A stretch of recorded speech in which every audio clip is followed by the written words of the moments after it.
Now we finally get into production. Yes, finally. Been waiting for this for years. Production starts. First thing, principal photography. Now, you're like, photography? Are they talking about shooting photos? No. On a film set, movie set, TV set, whatever set, anytime when we use our motion picture cameras, we're calling it photography, principal photography. So what does it mean? Principal means we're working with the A team.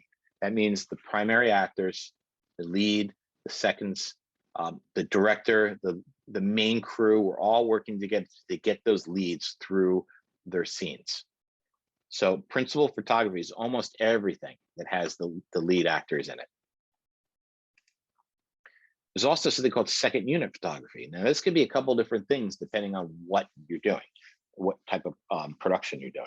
So in a big movie, second unit photography is going to be a splinter team, a splinter group of crew that either will go off and shoot stuff at the same time that principal photography is going to happen. And they might do like the exterior shots, the sunset, the transition stuff, stuff with second actors that are not that important. They may do stuff like that. And so, for example, I did a show called for a Weather Channel called SOS, How to Survive. And so I was the DP of the principal photography unit, and we worked with the talent and the host who was showing you how to survive, like getting in, you know, if you're caught in a snowstorm or your car rolls over and slips into ice, whatever it is. So because of the schedule, we didn't have time to go and shoot all the recreation stuff and all the other stuff. So we had to hire a second team whose job it was to shoot all this interstitial stuff that they would add into the edit. So we would do the primary stuff, and then the second unit would shoot all that stuff. And so the second unit was brought online just to get the schedule done, because they didn't have enough time and budget to have one unit drag it all out. So second unit. So second unit can do that. Another thing could be second unit could be used for, what if we have a big scene where we have lots of stuff to cover. Let's say I've got one scene, and let's say I'm working with Tom Cruise, right? And he shoots his whole scene out, and we've got him in a classroom, and he plays a professor, and he's got all my student actors in there and everything. We may shoot him all out and then move on to the next location.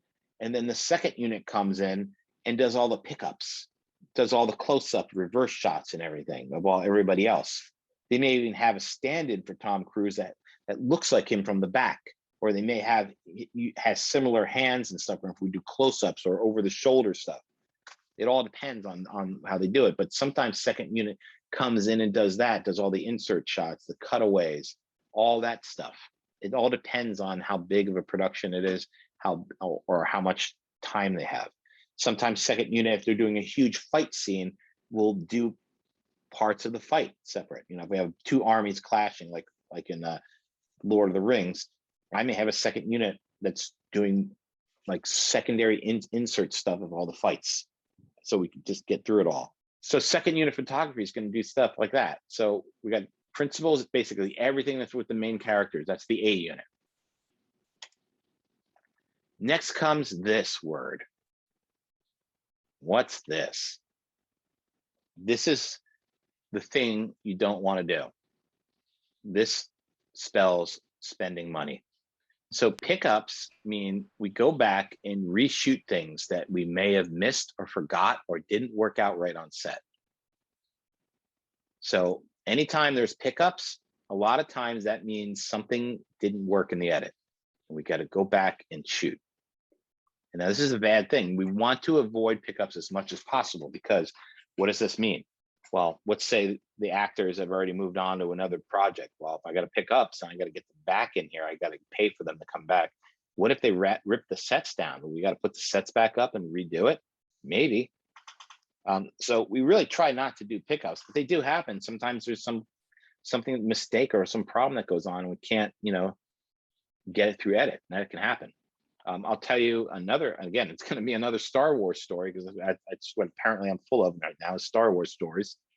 But anybody see the movie Rogue One? I've seen it. Okay. So do you remember the whole ending with Darth Vader? Yeah. Yep.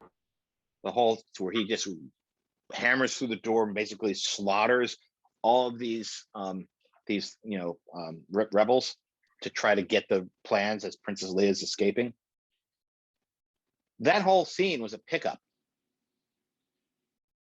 Because what happened was they went into the edit. It basically cut off where they got away, and you see, Darth Vader looking and like, I want my plans, and that was it.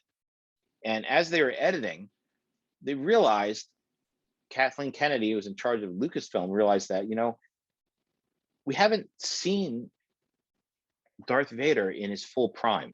We've seen him battle Luke Skywalker, we've seen him battle Obi-Wan, but we've never seen the why are everybody so terrified about this guy, right? He just moves a lightsaber around like this and chokes somebody by squeezing the air, right? And so they realized that they haven't shown him. They haven't shown the full power, the full evilness of Darth Vader. So while they're editing this, they realized that they needed this in the end of this movie to connect it with the rest of the trilogy. And so they convinced the mouse, Mickey, to give them extra money to shoot this extra scene. And so technically that was a whole pickup. So they went back and shot this scene where they blocked out and showed, how truly monstrous he was, how, what he was all about. And it made the movie, it totally made the ending work way better than it would have been without it. So sometimes pickups can be like that. Other times they could be just insert shots. Like we forgot to get a cutaway. We forgot to get something for edit that could work. That's one place pickups can happen. What we try not to do is do big scene pickups and big things that happened in scene. And usually that means if it's not specifically written, an extra scene written for it, that means that somebody made a mistake, whether it's the director, the DP, somebody made a mistake that they can't fix in the edit. So we need to go back and shoot some stuff to fix it. Now, this actually happens quite a lot to me when we were shooting both Thousand Ways and also shooting In Ice Cold Blood, the recreations for those, because we're moving so fast that the edit, once they get the footage and start editing, they realize that they made some editorial changes, that they need shots. So we used to have, a lot of times would have a pickup list that would be sent to us, even though we shot that scene out a week or two ago, we're in a totally different location. I would have to, these are usually small insert shots or something that we wouldn't really see the locations, but I would go and have to do these shots somewhere to match what we shot before. And they'd give us, still frames or a quick time movie of the scene to show exactly the shots or two we have to drop in there. And actually did that quite a lot because it was such a chaotic schedule that they were always bound to have editorial changes that required extra footage. So sometimes in this type of world, pickups happen more frequently than normal. But when we're talking about pickups in the world of major motion pictures, we want to avoid them because that means we're spending more money. We're losing money because we didn't account to go do those pickups, and now we have to do them. So the other thing that happens in production that a lot of people don't think about now is backup of digital media assets. So back in the day, we shot on film, right?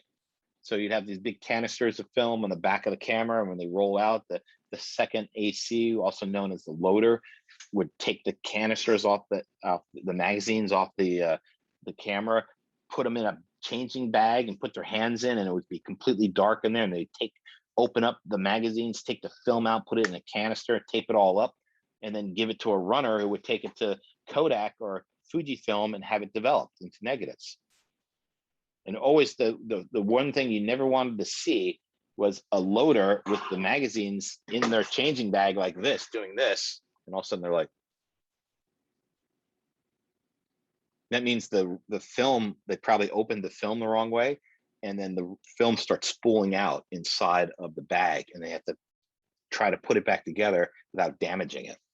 So that was the big terror. When I was doing film, I was terrified of that thought, of that happening. Fortunately, it never happened to me, but so that was in the back in the day, and that was as far as we were backing stuff up. Today, everything's digital. We shoot everything digitally. So we have to account for how we store this stuff, right? Because if you shoot, let's say you do these, you get this actor, you go to pay for locations, you have all this art, you have this costumes, the camera, all this stuff. And let's say it costs you, I don't know, $5,000 a day to do all this stuff. How much is this thing worth at the end of the day with all the footage on it? Tens of thousands.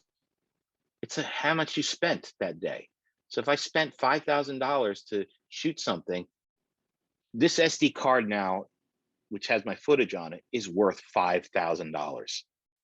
So I don't want to be like leaving it on one little SD card. And I'm like, oh yeah, you got the footage for today? Yeah, I got it. Yeah, it's right here. I got it. Oh man, I just dropped it. Oh man, I just stepped on it. I hope it still works, right? So we have to think about that. So in today's day and age, we have people called DITs, digital intermediate techs, whose job it is to download all this stuff and then back it up onto multiple hard drives at once. So literally, we'll take this card, put it into a card reader, have a computer, pull the data off here, and then simultaneously write it to 3 different drives at the exact same time, so that they're not clones of each other. They're perfect copies of this. And then I need to have them verify it to make sure no mistakes happen, no camera zeros and ones all went to the right place. So there's a full-time job for somebody who just does that. And on top of that, then they're going to look at the color grade. They're going to apply LUTs. They're going to make the dailies. They're going to do all this stuff, digital workflow of today. So it's grown masses and leaps beyond the loader changing out the film in a bag to this person whose job it is to make sure we call the money, which is this, is put in the bank safely, which is the multiple hard drives or the RAIDs or whatever. And then multiple people will take versions of it to, the post to get it dumped into their mainframe computers. When we're like, this is how crazy it is. When we're on the road shooting, we'll have multiple backups. We'll have 3 backups of everything we shoot. 1 backup gets FedExed back to post. 1 backup goes with me, and 1 backup goes with the producer or the director. And so we FedEx one for just in case the plane crashes and we die, that still the footage gets back.